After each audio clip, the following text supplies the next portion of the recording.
अस्सलाम वालेकुम। Faisalabad programme news night के साथ मैं हूं आपका मेज़बान मोहम्मद बिलाल डोगर। ये बिल्कुल आप मेरे अकब में देखने वाले जो सूरत हाल है, ये कब्रस्तान है, लेकिन ये कब्रस्तान है इंसानों का नहीं बल्कि इंडस्ट्री का। पाकिस्तान की पहचान, पाकिस्तान का मैनचेस्टर शहर फैसलाबाद पहचाना जाता है इंडस्ट्री से, मज़दूर से और ताजर से। लेकिन सनत इस हद तक बुरे हालात के अंदर आ चुकी है कि अब लोहे के भाव दोबारा से बिकने लगी है। वो इंडस्ट्री जो लोहे के भाव कुछ महंगी बिकती थी, आज 100 रुपये से भी कम बिकना शुरू हो चुकी है। क्यों? क्योंकि लोहा इतना है, इंडस्ट्री इतनी बंद हो गई है कि सिचुएशन बहुत बुरी हो चुकी है। मेरे अकब में देखा जाने वाला इतना वसी इंडस्ट्री का बहरान, यकीनन तौर पर मेरे खुद दिल जो है वो खून के आंसू इस वक्त रो रहा है कि ये सिचुएशन, ये चलती हुई इंडस्ट्री अच्छी लगती है, खड़ा हुआ और ये गिरा हुआ कब्रस्तान और ये ऐसे जो इस वक्त लोहे के भाव बिकने के लिए तोड़ के, काट के, उखाड़ के फेंका गया है, ये सूरत हाल बहुत ज़्यादा भयानक है।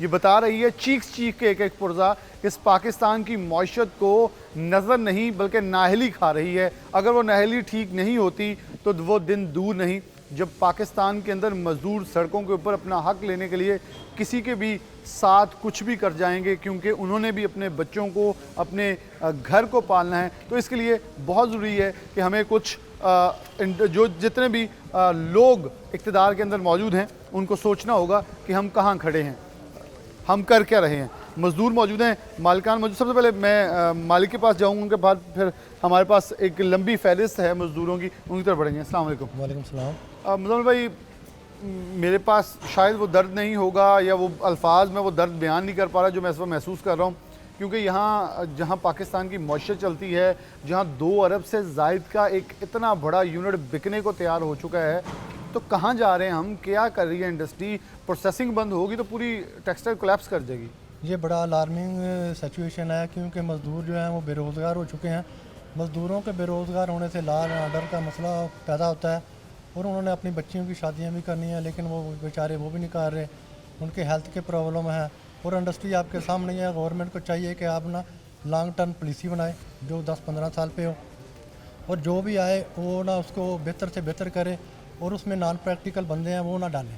तो भाई, जब कोरोना आया पूरी दुनिया ने बेल आउट पैकेजेस दिए अपनी इंडस्ट्री को, हमारी इंडस्ट्री चली, तब उन्होंने दिखाया कि हमें बेल आउट पैकिंग चाहिए, हम बेल आउट देते हैं गवर्नमेंट को, कि एक्सपोर्ट बढ़ी, सब कुछ बढ़ा। जब इस इंडस्ट्री को ज़रूरत पड़ी तो हुकूमत एक दूसरे के साथ जंग में लगी हुई है। कोई सोच नहीं रहा कि इंडस्ट्री का क्या होगा, एक्सपोर्ट इम्पोर्ट पूरे इदारे क्या करेंगे। बस इस वक्त सारे दस्तों गिरबान हैं। सर यही तो बात है कि गवर्नमेंट, क्योंकि वो ताजरों की तो कोई भी नहीं होता, जो भी गवर्नमेंट आए हमने तो उनके साथ काम करना चाहते। हमारी ये रिक्वेस्ट है मौजूदा गवर्नमेंट से भी कि खुदा रहा मिल बैठें और सनतकारों को साथ मिलाएं और लॉन्ग टर्म पॉलिसी बनाएं, और जो भी लॉन्ग टर्म पॉलिसी बनाएं उसको कंटिन्यू करें। जो भी गवर्नमेंट आए उसमें बेहतरी लाने की कोशिश करें, क्योंकि आप देखें कि बांग्लादेश हमसे कितना आगे चला गया, कंबोडिया चला गया, उसके बाद वियतनाम चला गया। एक्सपोर्ट कितनी है, ये बड़ी एक ना बुरी, हम इतनी हो के कौम भी लेकिन तरक्की नहीं कर सके, उसमें ये मेन यही वजह है। और एक मैं और बात बता दूं, जितने भी टैक्सीज हैं ना उनको 1 विंडो कर दिया जाए, वासा के हों, सेल्स टैक्स हों, कोई भी हो, उसको 1 विंडो किया जाए ताकि वो अच्छा बेहतर से बेहतर हो सके। और ख़ास तौर पे कुछ अदारे सरकारी तौर पे इस हद तक बदमाश, मैं लफ्ज़ यूज़ करूँगा, मुझसे बहुत सारे अदारों को इख्तलाफ भी है, तकलीफ़ भी है कि मैं लफ्ज़ बड़े सख्त यूज़ करता हूँ। मेरे ख्याल में इस सूरत हाल के बाद मैं वो लफ्ज़ या उन अल्फाज की अदायगी वैसे नहीं कर सकता, लेकिन इतना कह सकता हूँ ये बदमाश हैं जिन्होंने इस हद तक पहुँचा दिया कि इंडस्ट्रियलिस्ट जो इस पाकिस्तान की बाजू थे वो अपनी इंडस्ट्री बेच रहे हैं, क्योंकि वो अपने घर का चूल्हा नहीं चला पा रहे। अगर 2 अरब से ज़ायद का यूनिट बंद होता है तो आप अंदाज़ा लगाएं इस मुल्क के पास रिज़र्व्स जो हैं वो $8 अरब के करीब हैं, और यहाँ 2-2 अरब के, जिसे अगर हम वैसे भी लगा लें तो अगर ऐसे 10-15 यूनिट भी बंद होते हैं तो पाकिस्तान के रिज़र्व से ज़्यादा यूनिट्स तबाह हो रहे हैं। लेकिन खामोश तमाशाई ये मज़दूर हैं, इनसे इनकी ज़ुबानी बात करते हैं। अस्सलाम वालेकुम। वालेकुम सलाम। इसी मिल में काम करते थे सर, इसी मिल तो में क्या सूरत हाल है अब? तो जी तकरीबन 14 साल से इसी मिल में काम कर रहे हैं। अब हालात ये हैं कि ना तो घर में राशन है, बच्चों की फीसें भी नहीं भरी जा रही, कोई हालात नहीं है। डॉक्टर के पास जाते हैं तो पैसे नहीं होते, बच्चों कॉलेज से बच्चे हटवा लिए हैं, स्कूल से बच्चे हटवा लिए हैं, कोई राशन नहीं है। जो हुकूमत MP MNA हमें इनसे कोई नहीं, हमें तो अपने पेट से है कि खदारा हमारा भी सोचा जाए। हम जो कर रहे हैं हमारा कोई हाल नहीं है। कोई MP नहीं सोच रहा, कोई MNA नहीं सोच रहा, कोई पार्लियामेंट में बैठे हैं, बड़े बड़े वानों में धरने हो रहे हैं, ये हो रहा है, वो हो रहा है। हम गरीब आदमी पिस रहे हैं। कोई बिजली के बिलों से इंडस्ट्री देख लें बंद पड़ी है, ये देखें छाले बने हुए हमारे हाथों पे, और इन्हीं को हम चलाते थे, इन्हीं को हम काट रहे हैं। हमारा दिल खून के आंसू रो रहा है, और जो वानों में बैठे पता नहीं क्या क्या कर रहे हैं कि ये हमने गरीब के साथ कर दिया, ये कर दिया। लेकिन खुदा की कसम वही हाल है, ना घर में आटा है, ना राशन है, जो सब मजदूर भाई खड़े हैं, कोई चीज़ नहीं है घर में। और ये बड़े बड़े वानों में बैठकर मुख्तलिफ भाषण दे रहे हैं, हमने गरीबों के लिए ये कर दिया, वो कर दिया, कुछ नहीं करते। वही है जो हम दिहाड़ी लगाते हैं, वही हम खाते हैं। अब वो भी बंद हो गई है। वो भी बंद हो गई। अस्सलाम वालेकुम, आपका नाम? आमिर। पढ़े हुए भी हैं? हाँ जी। क्या करते थे? यहाँ मशीनों पे काम करते थे। तो अब सूरत हाल क्या है? ये तो जितनी दिन तक काटेंगे, बेच लेंगे, लेकिन उसके बाद फिर क्या है? फिर उससे बाद बैठेंगे घर और क्या। क्या हुकूमत से क्या मुतालबा करेंगे? बड़ी तादाद में लोग बाहर हैं, बेरोज़गारी बढ़ रही है। हम हुकूमत से क्या कहें, वो अपनी सियासत में लगे हुए हैं, हमारा कुछ सोच नहीं रहे हैं। अस्सलाम वालेकुम, आपका नाम? मोहम्मद। कहाँ से ताल्लुक़ है? इधर ही रहता हूँ फैसलाबाद में। फैसलाबाद। कितने बच्चे हैं? मेरे 5 बच्चे हैं, मजदूरी करता हूँ इधर। तो अभी तो फारग ही कितना इस कमा टाइम- लेते एक महीने में? महीने में 25-30 हज़ार रुपया कमाता था, लेकिन अभी फारग हूँ, दिहाड़ी भी नहीं लगती और बच्चे स्कूल से हट गए हैं, राशन भी नहीं है, बस रो ही रहे हैं। कभी किसी से उधार लेते हैं, कभी किसी से लेते हैं। क्यों? हमारा कोई रोज़गार ही नहीं हो रहा है। रोज़गार नहीं हो रहा है, बिल्कुल ये वही सूरत हाल है कि जिसने लोगों के घर बनाए उसका अपना घर नहीं है। जो लोगों को रोज़गार देने के लिए अपनी जान और ख़ास तौर पे यहाँ केमिकल्स भी इस्तेमाल होते हैं, बहुत सारी चीज़ें यूज़ होती हैं इन्वायरमेंट के लिए, और तमाम सिक्योरिटी के सूरत हाल पूरी की जाती है। लेकिन उसके बावजूद आप एक जगह मौजूद हैं जहाँ आप पूरा दिन लगा के अपने बच्चों का, अपना पेट काट के बच्चों का पेट पालने के लिए कोशिश करते हैं। वहाँ सूरत हाल जो है वो आपके सामने। अस्सलाम वालेकुम। वालेकुम कितना रहने वाले हो? ਇੱਥੇ ਹੀ ਫੈਸਲਾਬਾਦ की ਲਾਰੀ सूरत- ਅੱਡੇ कितने बच्चे? ਬੱਚੇ ਮੇਰੇ 3 ਆ ਜੀ, 2 ਬੇਟੇ 1 ਬੇਟੀ ਆ। ਫੀਸ ਨਾ ਹੋਣ ਦੀ ਵਜ੍ਹਾ ਨਾਲ ਸਕੂਲਾਂ ਤੋਂ ਉਠਾ ਲਿਆ ਹੋਇਆ, ਬਹੁਤ ਮਜਬੂਰੀਆਂ। ਮੈਂ 14-15 ਸਾਲ ਦਾ ਇਸ ਮਿਲ 'ਚ ਆਪ ਹੱਥੀਂ ਬਣਵਾਈ ਸੀ। ਹੁਣ ਕਦੀ ਕੰਮ ਲੱਭ ਗਿਆ, ਕਦੀ ਨਾ। ਬੜਾ ਦੁੱਖ ਹੋ ਰਿਹਾ ਜਦੋਂ ਮਸ਼ੀਨ ਇੱਥੋਂ ਜਾ ਰਹੀਆਂ ਹੈਗੀਆਂ। ਅਸੀਂ ਬਹੁਤ गवर्नमेंट ਨੂੰ ਦੋਨਾਂ ਪਾ ਇੱਕ ਪਾਸੇ ਉਹਨਾਂ ਨੂੰ long march ਆਪਣੀ ਆ, ਦੂਜੇ ਸਿਆਸਤ ਹੀ ਪਾਸੇ ਪਈ ਆ ਜੀ। ਗੌਰਮੈਂਟ ਨੂੰ ਕਿਸੇ ਦਾ ਕੋਈ ਨਹੀਂ ਪਤਾ। ਘਰ ਆਟਾ ਨਹੀਂ, 3-3 ਮਹੀਨੇ ਦੇ ਬਿੱਲ ਪਏ। ਉਹ ਮੀਟਰ ਕੱਟਣ ਵਾਲੇ ਸਾਨੂੰ ਵੱਖਰਾ ਤੰਗ ਕਰਦੇ ਆ। ਉਹਨਾਂ ਨੂੰ 50-100 ਰੁਪਏ ਦੇ ਕੇ ਬੋਤਲ ਪਿਲਾ ਕੇ ਦੇ ਕੇ ਉਹਨਾਂ ਨੂੰ ਕੋਈ ਜਾਨ ਛੜਾਈ ਦੀ ਆ। ਕੰਮ ਲੱਭਣ ਨਹੀਂ ਡਿਆ ਹੋਇਆ। 8 ਮਹੀਨੇ ਬਾਅਦ ਫਿਰ ਅਸੀਂ ਇੱਥੇ ਆਏ ਆ ਇਸੇ ਮਿੱਲ 'ਚ। ਹੁਣ ਜਾ ਕੇ ਕੁਛ ਦਿਹਾੜੀਆਂ 5-7 ਲੱਗੀਆਂ, ਇੱਕ ਮਹੀਨੇ 'ਚ 10,000 ਰੁਪਇਆ ਵੀ ਨਹੀਂ ਅਸੀਂ ਕਮਾ ਸਕਦੇ। ਬਿੱਲ 15-15 ਹਜ਼ਾਰ ਰੁਪਇਆ ਆ ਰਿਹਾ। किधर जाइए, किनू फरियाद दसी असी अपनी। बड़ी सूरत हाल नाजुक है। अस्सलाम वालेकुम, आपका नाम? मोहम्मद अदरीस। कहाँ के रहने वाले? इधर स्मार्ट क्या सिटी। कितने बच्चे हैं? दो बेटियां एक बेटा। 6 माह मिल बंद रही, पहले कमाते रहे, अब मिल तोड़ने के लिए आए हैं। जी। टूट जाएगी, ख़त्म हो जाएगी, फिर क्या है? फिर सर की कह सकते हैं, इन्होंने बार बार यो कहा इन्होंने गौरमेंट ने भी सानू आह मसला बना देंगे, आह बना देंगे। ना साडी कोई सुनता है, ना कोई साडी पुछदा है। इन्हों के अपने बच्चे तो बाहर जाके पढ़ते पे ने, ठीक है ना। साढ़े बच्चे ने सरबरा बैठे ने, कम से कम साढ़े पास ये सोच सकते हैं, पहुँच ही सकते हैं यार आ साडा काम है। ना सानू रोटी का इन्होंने फिक्र है, ना लेना ना देना है। पीछे मजदूर काफ़ी हैं, लेकिन आप सूरत हाल बगौर ज़्यादा उसका ले रहे हैं, और जो हालात व वाक़यात इस वक्त क्रिएट हैं। मैं जो है उनसे, हमारे साथ दोस्त मौजूद हैं, मैं उनसे रिक्वेस्ट करूँगा अगर यहाँ आ जाएँ तो उनसे गुफ्तगू कर सकें। आप थोड़ा सा मेरे साथ आ जाएँ हम। और सूरत हाल ये भी लोडिंग हो रही है पीछे जी। ये वो मुझे नज़र आ रही है रेडी जिस पे कपड़ा लाद के लेके जाते थे, उस पर अब सामान लाद कर बाहर निकाला जा रहा है। यानी क्या सिचुएशन है? जो पुर्जे, मैं इसलिए कुछ इंडस्ट्री को जानता हूँ, तो जो इंडस्ट्री के लिए इस्तेमाल होने वाली चीज़ें थी वो उनको यूज़ किया जा रहा है। ये मज़दूर था जो इंडस्ट्री का पहिया चलाता था, वही मज़दूर इस पहिए को काट के बिकवाने के लिए साथ चल रहा है। क्या कहेंगे? अस्सलाम वालेकुम। अच्छा, आप ये मशीनें सप्लाई भी करते हैं और इनको वापस भी, क्या यहाँ आपने सप्लाई की, लग गई, अब वापस किसको सप्लाई करनी? कौन ख़रीदार है? कैसे बिक रही हैं? आगे कहाँ जाएंगी? क्या मुस्तकबिल है? भाईजान, हम जो है ना इस इंडस्ट्री को, फैसलाबाद की इंडस्ट्री को मशीनरी की सप्लाई करते हैं। अब सिचुएशन ये बन गई है, इंडस्ट्री बंद होने की वजह से हर मालकान का हमें फ़ोन आ रहा है कि भाई हमारी मशीनरी को सेल आउट कर दो। भाई हम इस मशीनरी को, करोड़ों रुपए की मशीनरी, इसको हम कहाँ ले जाएँ? ये मशीनरी स्क्रैप में बिक रही है। अब स्क्रैप का ये हाल है कि स्क्रैप में भी अब इसकी सेल आउट की पोजीशन नहीं रही है। भाई इतना लोहा, इतनी मशीनरी, इसको कहाँ खपत में लेकर आएंगे? भाईजान 120 रुपया रेट है स्क्रैप का। अभी जो 110 रुपये में भी इस मशीनरी को ख़रीदने के लिए कोई आदमी तैयार नहीं है। और मार्केट में पैसा मौजूद नहीं है। हमारा काम जो है ना वो मशीनरी की सप्लाई है, हम इसको कहाँ ले जाएं, घर में ले जाएं। मालकान खुद तंग है, परेशान है कि भाई इसको उठा लो, हम परेशान हैं, हमारे पास खाने के लिए पैसा नहीं बचा है, इसको बेच दो, कबाड़ में बेच दो। कबाड़ में भी आगे हमारी सेल आउट नहीं हो रही है, हम किस मिल को ये मशीनरी लेकर जाकर किसी को फरोख्त करेंगे? हमारे पास तो कोई जगह नहीं है इसको लेकर जाने की। बहुत सही आपने बात की। हमारे साथ दूसरे दोस्त भी हैं। अस्सलाम वालेकुम। अच्छा, आप भी इनके साथ हैं, आप भी ये करते हैं। लोहे भी डेफिनेटली ले जाए तो सरिया भी तो आगे भेगेगा तो पीछे लोहा बनेगा। लोहा आगे कंस्ट्रक्शन की तरफ से निकल रहे हैं, वहाँ भी लोगों के पास सकत नहीं है। ये इंडस्ट्री चलती थी, पैसा आता था, कपड़ा बिकता था, पैसा आता था, लोग घर बनाते थे, कंस्ट्रक्शन होती थी। ये बहुत मेन इंडस्ट्री थी। ये बंद होगी तो सारी इंडस्ट्रियों को तबाह करेगी। जहाँ तंदूर, राशन, होटल, बहुत ये लोग सारी जगह जाके पैसा इस्तेमाल करते थे ना, वो भी बंद हो जाएगा। बिल्कुल, मैं आज आपका चैनल का शुक्रिया अदा करूंगा कि आपने मुझे मौका दिया अपनी बात कहने के लिए। सर, मसला ये नहीं है, मसला ये है कि ये हालात पैदा क्यों हुए हैं। बिल्कुल सही। मैं आज आपको थोड़ी सी अपनी बात से समझाने की कोशिश करूंगा और आपके चैनल के तवस्सुत से और इस अवाम को बताने की कोशिश करूंगा, या इन सनत के अवान सनत जो है, जहाँ पे हमारे अवानों में जो बहुत बड़े सियासतदान बैठे हैं जो हमारी किस्मत की पुड़ी खोलते हैं, मैं आज उनको बताने की कोशिश करूँगा कि ये हालात पैदा क्यों हुए। सर, हालात इसलिए पैदा हुए हैं कि हमारी इंडस्ट्री के साथ यतीमों जैसा सलूक हुआ। मैं ख़ुद भी अपने वाले साहब के साथ, मेरे भाई, हम पहले इंडस्ट्रियलिस्ट थे। 1983-84 में हम काम करते रहे, फिर 92 में हमने काम किया तो इंडस्ट्री ख़त्म हो गई। हमने फिर अपना बाव अजदाद का जो हमारा बिज़नेस है, कबाड़ का या टेक्सटाइल मशीनरी की ट्रेडिंग का, हमने वो काम शुरू कर लिया। बात ये है मेरे प्यारे भाई, हुकूमत जो है वो अदारे तो बना रही है लेकिन उनकी अपनी अदारों की ट्रेनिंग नहीं है। बिल्कुल सही। एक महकमा माहौलियात का बंदा, मैं सवाल करता हूँ कि वो आके एक अदारे को कहता है कि जी आपकी इंडस्ट्री की वजह से माहौल में आलूदगी आ रही है। बिल्कुल सही। उसकी अपनी क्या कंट्रीब्यूशन है उस आलूदगी को ख़त्म करने में?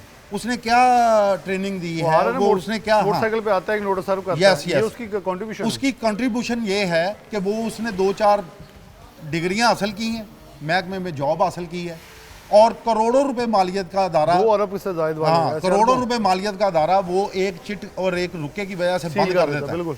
उसको पता ही नहीं है कि यहाँ पे कितने लोगों का मैं घर बंद कर रहा हूँ। सर, ये चीज़ें लम्हे फिक्रिया हैं, कोई स्टेबिलिटी नहीं है किसी भी हवाले से। किसी भी अदारे की, पाकिस्तान का कोई भी अदारा जो है वो इंडस्ट्री को सरवाइव अभी कर रही है, सरवाइव भी नहीं करने दे रहे। बिल्कुल सही। हम ये चाहते हैं कि कोई गवर्नमेंट ऐसी पॉलिसी बनाए। देखें, आम कितनी एक वज़ीर जो है वो कितनी वजारतें लेके आता है। मैं समझता हूँ अभी इस मुल्क में एक वजारत की कमी है, वो आम वज़ीर होना चाहिए। आम आवाम से एक वज़ीर होना चाहिए जो आम आवाम के बीच में से लिया जाए, जो इंडस्ट्री के अंदर से लिया जाए और वो इस तरह के मसाइल को उस लेवल पे जाके देखे।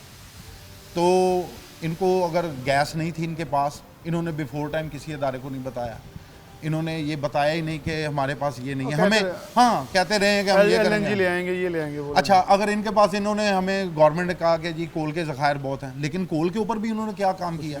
अफ़गान मार्केट बंद है, जो 10-12 हज़ार रुपये टन से कोयला स्टार्ट हुआ था वो आज 65-70 हज़ार रुपये टन पे है। हम कम्पीट ही नहीं कर सकते। मुझे इतना पता है हमारे मुल्क की एक इंडस्ट्री और एक इंडस्ट्रियलिस्ट दुनिया में बेहतरीन कपड़ा बनाने की सलाहियत रखता है और बनाते भी हैं। ये 50 साल पुराना अदारा है, ये पायनियर्स हैं जिन्होंने फैसलाबाद की इंडस्ट्री में बहुत बड़ा इनका नाम रहा है। आज ये कबाड़ के भाव बिक गई है। गरीब आदमी तो एक कमरा बनाएगा, उसके ऊपर TR पड़ेगा, गार्डर पड़ेगा, कितने का पड़ेगा? वो भी नहीं, उसके अंदर सकत रही। बिल्कुल सही। और सारी रोलिंग मिलें भी बंद हैं। यहाँ से लोहा हम कहाँ लेके जाएं? एक आपकी मिल है वो चल रही है, वो हमें कहेगा यार हमें फ़लाँ मशीन दे दो, हम कहेंगे जी फ़लाँ मिल में बिक रही है, वहाँ से हम आपको ले देते हैं। तो इस तरह से शफल होते रहते हैं। नए अदारे नई चीज़ें ख़रीदते हैं, पुराने अदारे पुरानी ख़रीदते हैं। तो ये मिला जुला रुझान है, लेकिन अब वो ख़रीदने वाले भी नहीं रहे। हर बंदा बेच रहा है, खरीद कोई भी नहीं रहा, खरीद कोई भी ना बेच रहा है, हर बंदा ही बेच रहा है। हर बंदे बेच रहा है। बहुत शुक्रिया, आपने जो तफसील थी वो बड़ी ब्रीफली बता दी है। मेरे ख्याल में मैं ब्रेक की तरफ बढ़ूँगा, लेकिन उसके साथ ही एक कब्रिस्तान है और जहाँ पीछे मुझे लोहा काटने की आवाज़ें भी जो हैं वो आ रही हैं, और ये दर्दनाक आवाज़ है। ये उन लोगों के जिनके कानों में पता नहीं शीशा पड़ा हुआ है, उनको मेरे ख्याल में उनके शीशे निकल जाएं तो उनको आवाज़ पहुँचनी चाहिए। किस हद तक ये इंडस्ट्री को तबाह कर दिया कि ब्रेक लेंगे, दोबारा हाजिर होते हैं।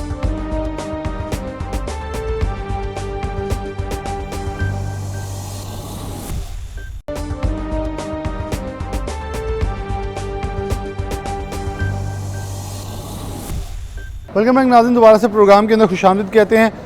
एक ऐसे यूनिट के अंदर दोबारा से मौजूद हैं जो कि खंडरात में बदल चुका है। खौफ आता है क्योंकि ये इंडस्ट्री चलती हुई अच्छी लगती है, खड़ी हुई बिल्कुल अच्छी नहीं लगती, क्योंकि रोज़गार का जो एक बहुत बड़ा मौका है बहुत सारे मज़दूरों के लिए वो ख़त्म हो जाता है। और मेरे ख्याल में वो तकलीफ़ बेहतर जान सकते हैं जिनको एक नवाला रोटी का कमाने के लिए बहुत सारी तकदो करनी पड़ती है।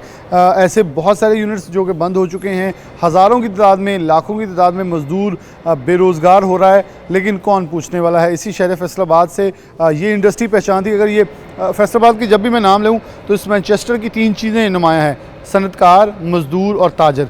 ताजर भी रो रहा है, सनतकार की जो हालत है वो आपके सामने है। हमारे साथ एपटप्मा के नुमाइंदगान मौजूद हैं, इनसे गुफ्तगू करते हैं ताकि ये जो पीछे हमने दिखाया कि जो हालात हैं उसकी वजूहात क्या हैं, कौन है, मुस्तकबिल क्या है, आखिर कोई सोल्यूशन होता है हर मसले का। मेरे मौला ने कोई ना कोई हल निकाला हुआ है, कोई हल मुतय्यन किया हुआ है, लेकिन उसमें संजीदगी, इंसाफ, ईमानदारी सब कुछ मुलव्वस होता है। हमें उसको आगे लेके चलना पड़ता है। सबसे पहले चेयरमैन मौजूद हैं, इनसे मैं फिर आगे दीगर दोस्त मौजूद हैं उनकी तरफ बढ़ूँगा। बहुत शुक्रिया आपका।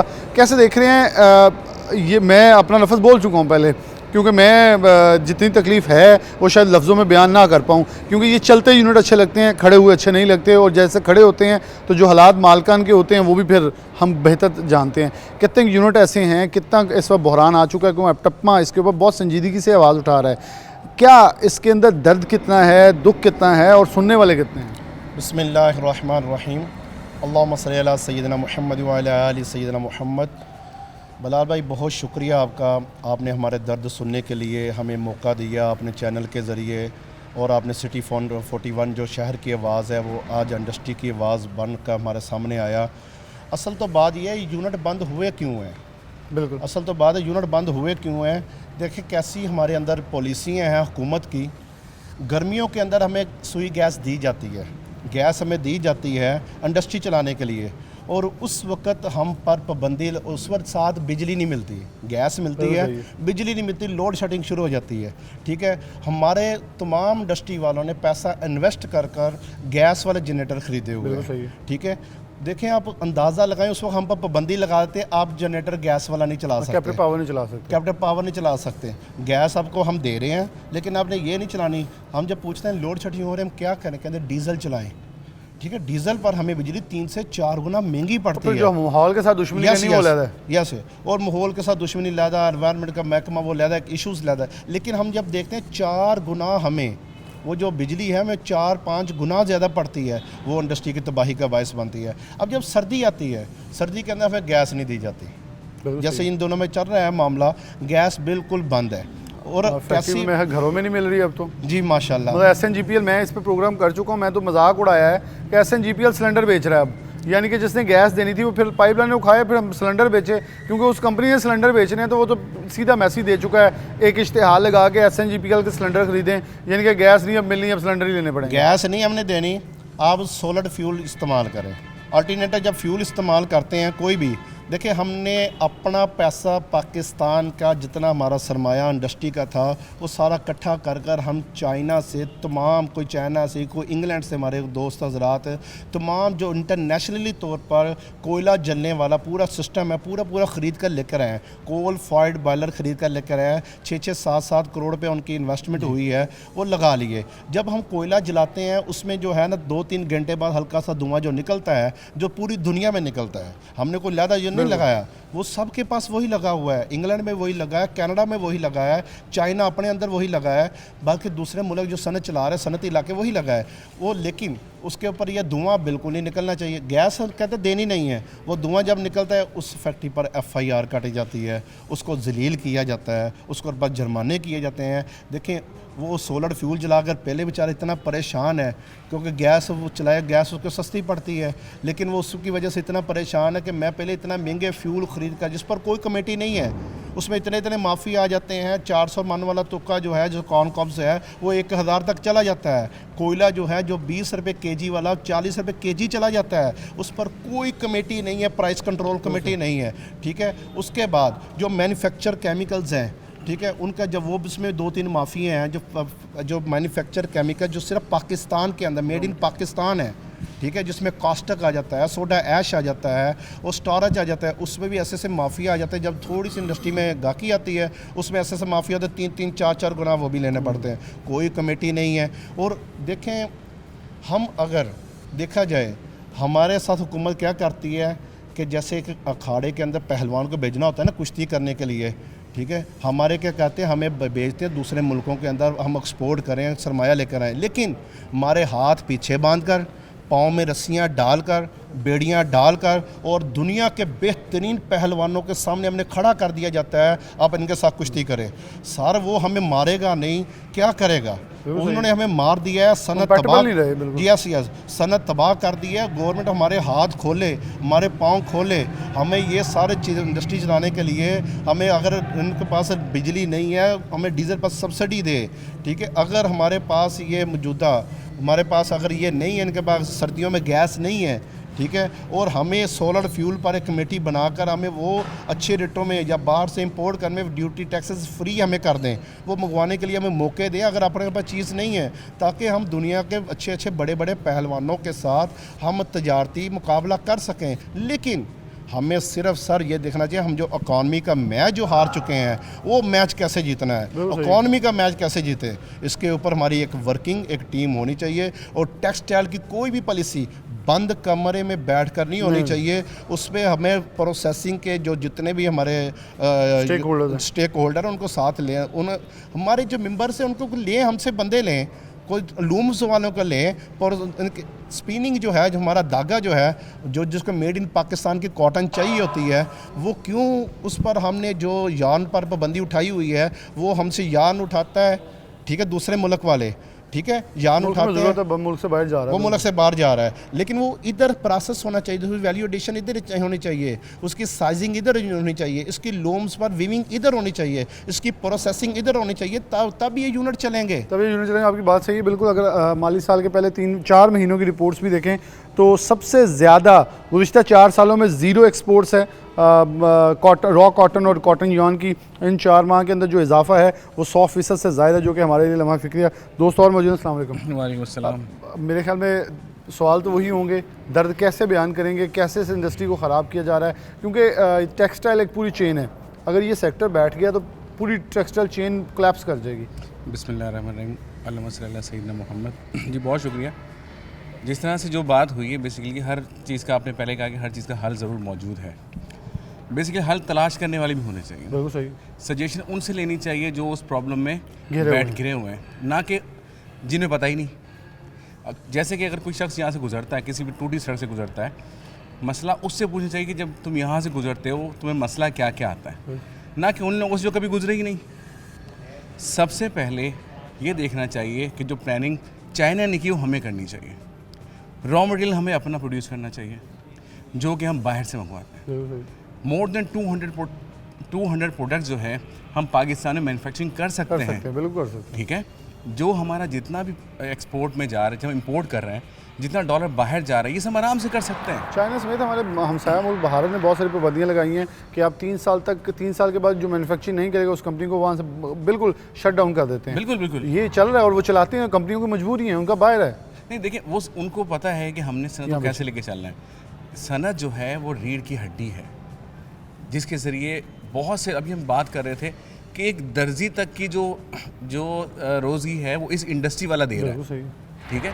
22 करोड़ आवाम के लिए कपड़ा कौन दे रहा है? इंडस्ट्री वाला दे रहा है। लेकिन एक्चुअली क्या है कि इनकी तरफ कोई ध्यान नहीं है, सबको लगता है कि ये तो चली जाएगी, इसका कोई प्रॉब्लम नहीं है, जबकि तमाम मामला जो है वो बहुत ज़्यादा संजीदगी के साथ हल होने चाहिए ताकि इंडस्ट्री चले।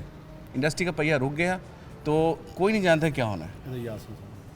यासिन साहब भी मौजूद हैं। यासिन साहब आपकी तरफ बढ़ता हूँ, आप ज़रा कोई, क्योंकि दोस्तों दो ने ब्रीफली बता दिया, नुक्ते बता दें कि कौन कौन से चार्टर ऑफ डिमांड होता है ना, जो एहतजाज करता है या जो बाहर निकलता है दर्द लेके निकलता है, वो कहता है मेरे ये मसले हल कर दें। कौन से पॉइंट्स आपके ख्याल में अगर मरकज़ी हों तो हमें तो खुशी होगी, ये यूनिट्स वापस रन डाउन में आ जाएँ, चल जाएँ, चलते हुए अच्छे लगें, इनके अंदर से वो भाप निकले जो कि निकलती है प्रोसेसिंग के कपड़ा डाई करते हुए अच्छी लगती हैं ये। बिस्मिल्लाहिर्रहमानिर्रहीम जी, सबसे पहले तो आप ये देखें कि कोई भी सरकारी महकमा जब वजूद में आता है वो इस बुनियाद पे इस काम के लिए होता है कि आप इंडस्ट्री को ईज़ आउट करें, उनके मसाइल सुने, उसका हल निकालें, सलूशन दें। बट अनफॉर्चुनेटली हमारी बदनसीबी ये है कि हमारे ऊपर ये जितने भी सरकारी महकमे हैं वो ये मखसूस प्रेशर ग्रुप्स हैं।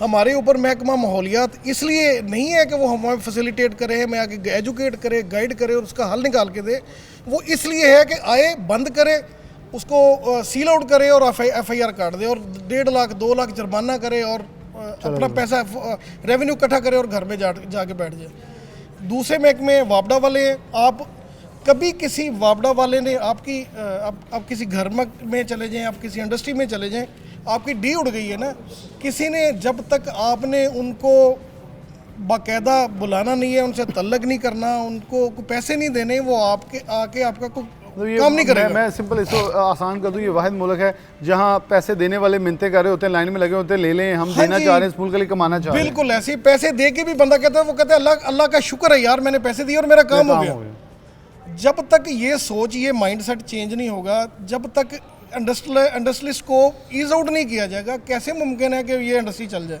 कैसे मुमकिन? बिल्कुल। अगर मैं जिस स्मॉल इंडस्ट्री स्टेडियम में मौजूद हैं, इसका भी एक अजब वाक़या है, वो बड़ा मुनफिद है कि इसके गेट के अंदर आने से पहले एक बोर्ड लगा होता है कि म्यूनसिपल कॉर्पोरेशन की हदूद से बाहर है, लेकिन यहाँ से म्यूनसिपल टैक्स लिया जाता है। ये सबसे बड़ा मजाक इस इंडस्ट्री के साथ और यहाँ के इंडस्ट्रियलिस्टों के साथ हो रहा है, जो कि इतना बड़ा है, मेरे ख्याल में तमाम ज़िला इंतजामिया और डिस्ट्रिक्ट इंतजामिया के मुँह पर एक बहुत ज़ोरदार तमाचा होता है जब मैं बोर्ड पढ़ता हूँ। पिछले 10 साल से एक्साइज डिपार्टमेंट यहाँ से करोड़ों रुपया हर साल रेवेन्यू की मद में लेके जाता है और आज तक 10 रुपए इस इंडस्ट्रियल स्टेट में नहीं लगे। बिल्कुल सही है। हम डिस्पोजल अगर चला रहे हैं तो अपने उनको बाकायदा टैक्स दे रहे हैं महकमा स्मॉल इंडस्ट्रीज कॉर्पोरेशन को, लेकिन हमने अपने ऑपरेटर्स डिस्पोजल स्टेशन पे रखे हुए, प्राइवेट आपस में पैसे इकट्ठे करते हैं और उनकी तनख्वाहें देते हैं। ये भी मुझे पता है कि यहाँ बहुत सारा पैसा मौजूद है जो कि वासा साथ ले गया है और वो लाइंस नहीं दोबारा डाली गई, काम रुक गया और फिर इसके बाद इसके रोड्स के काम के पैसे भी ताहाल मौजूद थे, लेकिन किसी ने नहीं लगाए और रोड टूट फूट का शिकार हो गए। अस्सलाम वालेकुम। वालेकुम। आप भी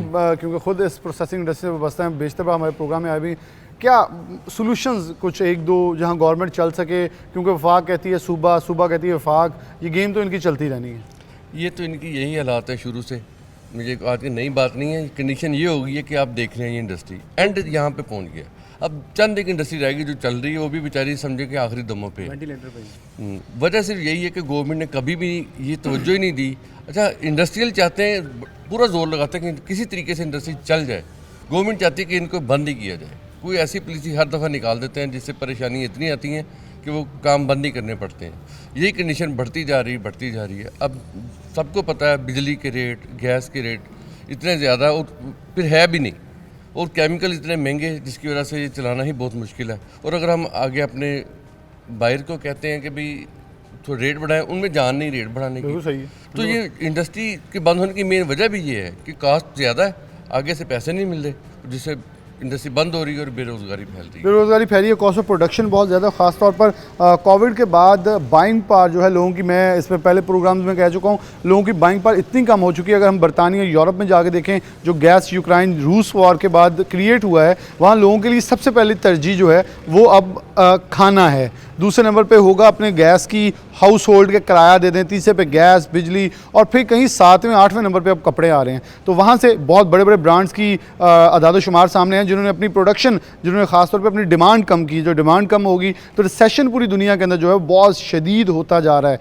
उस रिसेशन के असरात हमारे मुल्क में पड़े, लेकिन उसके साथ हमारी नाकिस पॉलिसियाँ अगर इतनी ज़्यादा हार्ड हो जाएंगी तो इस इंडस्ट्री को जो आखिरी दमों तक जिसने रिसेशन के अंदर सर्वाइव करके निकलना है तो वो भी मुश्किल हालात में चली जाएगी। एक ब्रेक लेंगे, दोबारा हाजिर होते हैं।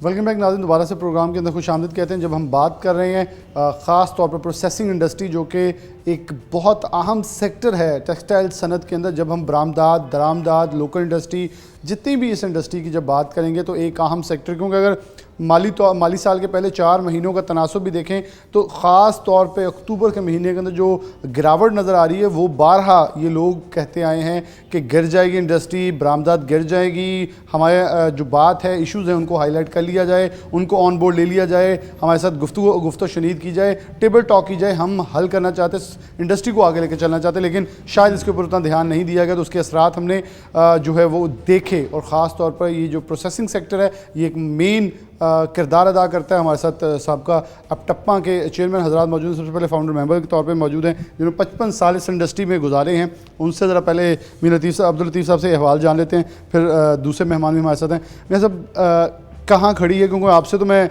क्वेश्चंस बहुत सारे करूँ तो मेरे ख्याल में वो अच्छा नहीं लगेगा, बल्कि आपसे सिर्फ यही करूँ कि कहाँ इंडस्ट्री देखी थी, कहाँ देख रहे थे और कहाँ आन पहुँची है। एक वक्त ये था कि यहाँ जब हम माइग्रेट करके आए तो कुछ नहीं था। माइग्रेट करके आए हैं, इंडस्ट्री लगाई है, काम चला है, मज़दूर को मज़दूरी मिली है, लेबर जो बिज़ी हो गई, काम चल रहा था। ये कुछ हुकूमत की पॉलिसीज़ ऐसी हैं कि हमारी आवाज़ ऊपर तक पहुंचती नहीं, सुनता ही कोई नहीं। इस वक्त इंडस्ट्री इतने बहरान में है कि आप हैरान हो जाएंगे कि 5,000 रुपये किलो की वज़न से हिसाब से मशीन है और 100 रुपये किलो बिक रही है। 100 रुपये किलो तोल के बिक रही इंडस्ट्री। आप किसी भी इंडस्ट्री में चले जाएं, विज़िट करवाएंगे आपको कि वीरान है। 25 लाख लेबर तकरीबन इस वक्त जॉबलेस है। Sizing, power loom, spinning, loader, unloader, packing material, कोई सुनवाई नहीं हो रही।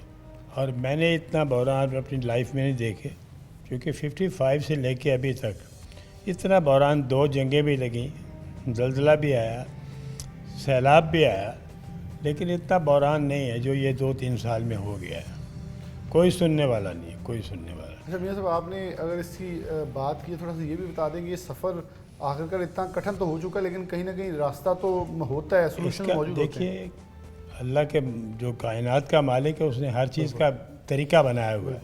अगर आज मेरी हुकूमत हमारी बात सुन ले, ऐवान तक पहुँचे, अपनी लड़ाई छोड़ दें, हमारी जंग लड़े, हमारे लिए कुछ करें, तो इंशाल्लाह यही इंडस्ट्री दोबारा चल सकती है। अच्छा, ये आपका पॉइंट बड़ा कीमती है कि आज से 6 माह पहले, साल पहले देख लें तो कोई एक जमात के साथ था, कोई दूसरा था, लेकिन 1 माह के अंदर लोग इस तरह चेंज हुए। वो कह रहे हैं जिस वक्त सिर्फ पाकिस्तान, लोग तमाम सियासी जमातों से मुतनफ़र होकर दूर जाते नज़र आ रहे हैं। जैसे आपने बात की, हर इंडस्ट्री वाला बात कर रहा है कि किसी से एफिलिएशन, इस पाकिस्तान के लिए कोई भी नहीं सोच रहा। उसके लिए मैं अर्ज़ करता हूँ कि इस वक्त अगर किसी ने आँखें नहीं खोली, अगर हुकूमत ने हमारी आवाज़ नहीं सुनी, तो ये बिल्कुल ही ख़त्म हो जाएगी इंडस्ट्री। और बुरे से बुरे हालात जा रहे हैं डे टू डे। इस वक्त हमें चाहिए हुकूमत की सपोर्ट कि भी टैक्स को कम कर दिया जाए। जीएसटी जो है ये बिल्कुल गुंडा टैक्स है, कोई मकसद नहीं है 17% का, उसको माफ़ कर दिया जाए। समझ ही नहीं आ रही वो क्यों लगा दिया गया। तो ऐसे ही और भी मुश्किलात हैं, क्योंकि 55 से मैं काम कर रहा हूँ, मैंने इतना बुरा हाल नहीं देखा, ना जंग में ना सैलाब में, लेकिन जो इस वक्त हालात हैं, तो हुकूमत को चाहिए इसके लिए कि कुछ करे। अच्छा, हमारी बात सुने। हुकूमत जब नहीं सुनती तो हम टेबल टॉक का एक रास्ता बना देते हैं। एज अ मीडिया हमारा किरदार होता है कि हम watch dog of the society, हम आवाज़ पहुँचा देते। हम टेबल वो बन रहे हैं, तो अपने नुक्ते कुछ जो मेन है हमारे लिए सीढ़ी आप हैं, मीडिया हमारी आवाज़ ऊपर पहुँचा सकता है। और हुक्मरान अल्लाह के वास्ते सुन लें, इस वक्त बहुत बुरा हाल है, बहुत बुरा हाल। क्या मरकज़ी नुक्ते कौन से हैं अगर इनके ऊपर, जैसे आपने जीएसटी, ये है कि एक तो जो बैंक का रेट है टू मच 16%, पूरी दुनिया में कहीं नहीं है। दूसरा ये है कि टैक्सेस बहुत ज़्यादा हैं। सुबह आते हैं, हमारे ऑफिस में आप चले जाएं, 10 लगे हुए हैं उनके, ये महकमा है, ये इन्वायरमेंट है, ये फासा वाले हैं, ये बिजली वाले हैं। 5-5 मिनट बाद आ रहे हैं। काम कहाँ करेंगे हम, कहाँ से पैसे लाएं, क्या करें? अफोर्ड ही नहीं कर सकती, बैठ गई इंडस्ट्री। और इसमें 99% गवर्नमेंट का हाथ है हमारी इंडस्ट्री की तबाही में। 99% सबका चेयरमैन साहब मौजूद हैं। आपसे ख़ास तौर पर मियाँ साहब पूछूंगा कि अगर जो इन्होंने बात की, अदारे मौजूद हैं, लेकिन एक बात हम सुनते हैं जी, वन विंडो ऑपरेशन कर दिया जी, एक विंडो पे जाएं सारे मसले हल हैं जी, आपको डराएगा कोई नहीं। बिल्कुल, जब सैलाब जलज़ला आता है तो डीसी ऑफिस से कॉल आती है हमें इतने पैसे दे दें, लेकिन जब ज़िम्मेदारी का एहसास होता है तो अदारे कहते हैं जी हमारे पास तो आपके लिए कोई हल ही नहीं है, वफाकी गवर्नमेंट ने करना है। वफाकी कहती है जी 18वीं तरमीम का सूबे के पास चले जाएँ, सूबा कह रहा है जी वफाक के हमें बजट नहीं दे रहा। मतलब इस वक्त ये समझ नहीं आ रहा कि जाना किसके पास है, जो कौन मसीहा बनेगा। शुक्रिया जी, आपने ये कुछ सवाल जो ऐसे किए हैं जिसकी बुनियादी हैसियत ये है कि हर एक के पास टास्क है। इनकम टैक्स वाला कहता है जी हमें पिछले साल से इतना टैक्स चाहिए, सेल टैक्स वाला कहता है इतने टैक्स चाहिए, सोशल सिक्योरिटी, ओल्ड एज, वासा, हर बंदे के पास एक टास्क होता है, लेकिन ग्राउंड रियलिटी पे के बारे में कोई बंदा नहीं सोचता कि पिछले साल काम की नीयत ये थी, आज काम की नीयत ये है। पूरी वर्ल्ड में एनर्जी प्राइसेस बढ़ चुकी हैं, ऑयल की बढ़ गई, गैस की बढ़ गई, कोयले की बढ़ गई, उसके बाद शिपिंग कंपनियां अपने फ्रेट अनफॉर्चुनेटली बहुत ज़्यादा बढ़ाती है। वो सारी कास्ट जो है वो इसके ऊपर जब आती है तो फिर जो चीज़ प्रोडक्ट तैयार होनी है वो लोगों ने ख़रीदनी है और उनके पास बाइंग पावर कम हो गई। जब प्रोडक्ट तैयार होनी है उसकी बाइंग पावर कम हो गई है तो ला महल्ला उसने कम बनना है, ला महल्ला उसमें इंडस्ट्री बंद होनी है, ला महल्ला उसने लेबर भी बेकार होनी है। अब वो सारा कुछ जब सिलसिला रुक जाता है तो फिर टैक्स इकट्ठे करना बहुत मुश्किल हो जाता है और इधर आते हैं जी ऐसे दो, जैसे दो, कैसे करो, ये करो, आपका चलान करेंगे, डरा धला कर गले पे अंगूठा रख के वो कहते हैं जी इतना टैक्स पूरा। सही, आपकी बात बड़ी सही है। बड़ा मखसूस तबका है जो टैक्स नेट में है, उन्हीं को प्रेशराइज किया जाता है, नया नेट जनरेट नहीं किया जाता और दनिस्ता तौर पे उन लोगों को एक चोरी की खिड़की दी हुई है कि आप 17 इन पे या 20 आप दे दें ताकि 3% की खिड़की, वो आपको शो ही नहीं करते पूरा हमने कमाया कितना है, वो चोरी करी जा रहे हैं। ये भी एक ऐसा तरीका है कि जब हमारे गले पे अंगूठा रखा जाता है कि टैक्स निकालो तो दूसरा देने वाला जो आ सकता है वो दूर से पीछे आता है कि यार वैसे ही ठीक है, इनको बार बार से भेज दें, बार बार से भेज दें, कोई काम ना करें।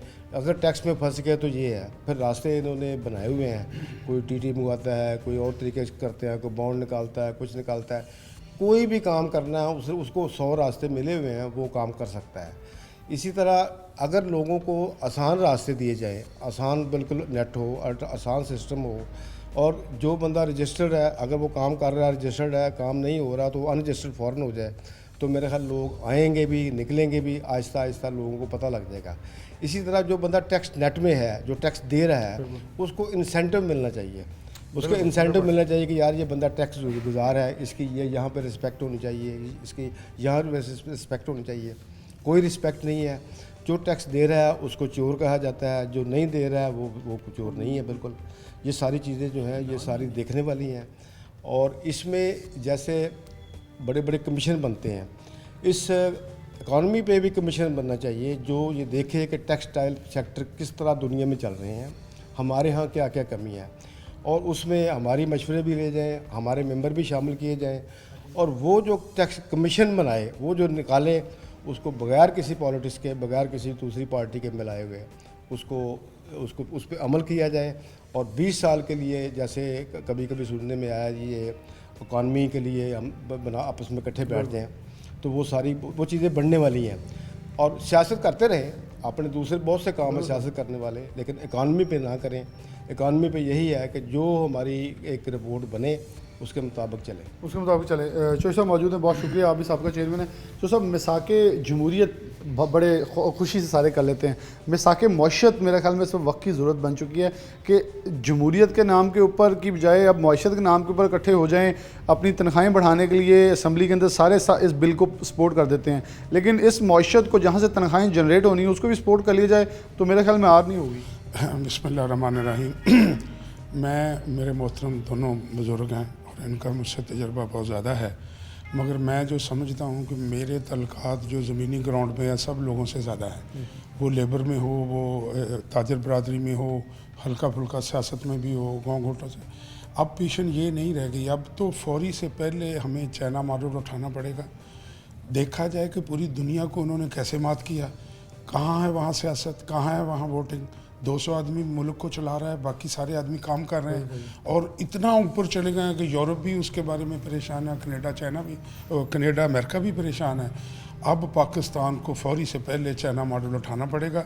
इस जमहूरियत का बिस्तरा 15 साल के लिए गोल कर दिया जाए और 200 आदमी को सिलेक्ट करके इंतहाई एक्सपर्ट लोगों को, जो अपने अपने महकमे के अपने अपने शोबे के हाई फाई लोग हों, उनकी तहकीक करने के बाद यही इस्टेब्लिशमेंट जो इधर के उधर के काम करती है कि ये काम कर ले और उनको 15 साल के लिए हुकूमत दे दी जाए और हर साल का एक टारगेट दे दिया जाए। इंशाअल्लाह ताला पाकिस्तान के पास इतना कुछ है, उसका सही इस्तेमाल हमें ऊपर ले जाएगा। रही बात इस इकॉनमी को बचने की, टेक्सटाइल के बचने की, मैं तो मायूसी बहुत बड़ा गुनाह है, मगर मैं तो अब मायूसी की तरफ हूँ कि अभी तो इन बातों से ही झगड़ा नहीं निकल रहा। फैर किधर लगा था, किसने लगाया था, कितने लोग थे वहाँ, क्या हैं, आएंगे तो इस्लामाबाद मारा जाएगा, नहीं आएंगे तो वहाँ किया जाएगा। नीचे क्या हो रहा है, मैं अपने मुल्क में, अपने शहर में खूनी इनकलाब देख रहा हूँ। लोगों ने लोगों को सिलेक्ट कर लिया है कि जब मैंने खूनी इनकलाब में हिस्सा लेना है तो मैंने किसको गिराना है। अपने अपने आइडियल सेट कर लिए उन्होंने।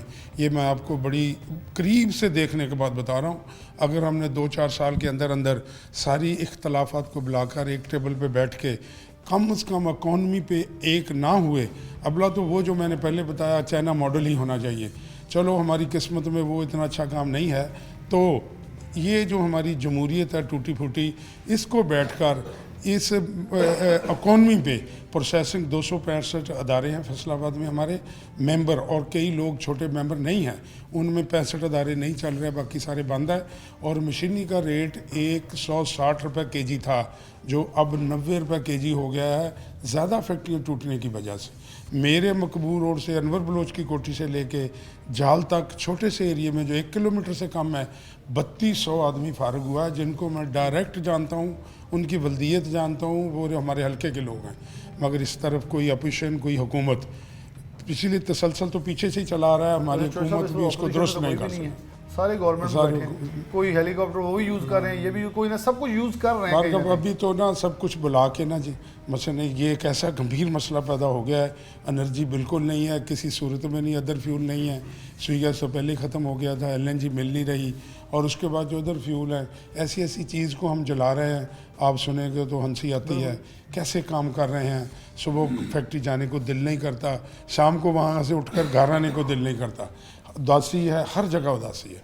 अल्लाह ताला इस मुल्क के फजलो करम करे और हमारे काबरीन को और जो नाम नहाद इस्टेब्लिशमेंट है उसको होश के नाखन दे, और वो गरीब आवाम के लिए कुछ इतने जुलूस निकालें, इतने काम करें जितने वो अपनी सियासत के लिए कर रहे हैं। बहुत शुक्रिया जो साहब ने। मेरे ख्याल में जो करक्स था, दो हजरात ने बहुत ही ब्रीफली पॉइंट बताए। जो साहब ने वो भयानक तस्वीर जो कि इन्होंने एक पॉइंट कहा कि लोगों ने अपने टारगेट सेट कर लिए। डेफिनेटली जब इनकलाब के नाम के ऊपर लोगों को लूट मार होगी, हमने इसी शहर में जब फेस्को के खिलाफ एहतजाज हुए, बहुत सारी बेकरीज, बहुत सारी गाड़ियाँ लुटती देखी, तो लोग अपने टारगेट सेट करते हैं। उनको पता होता है इस बंदे के पास पैसा, या ये मेरा अपने दिल से खुखार है तो मैं इससे अपना बदला निकाल लूँ, जो होता हुआ देखा जाएगा। लेकिन ये इंतहाई सिचुएशन जो है वो दर्दनाक है, क्योंकि हमें इससे बेहतर करना होगा।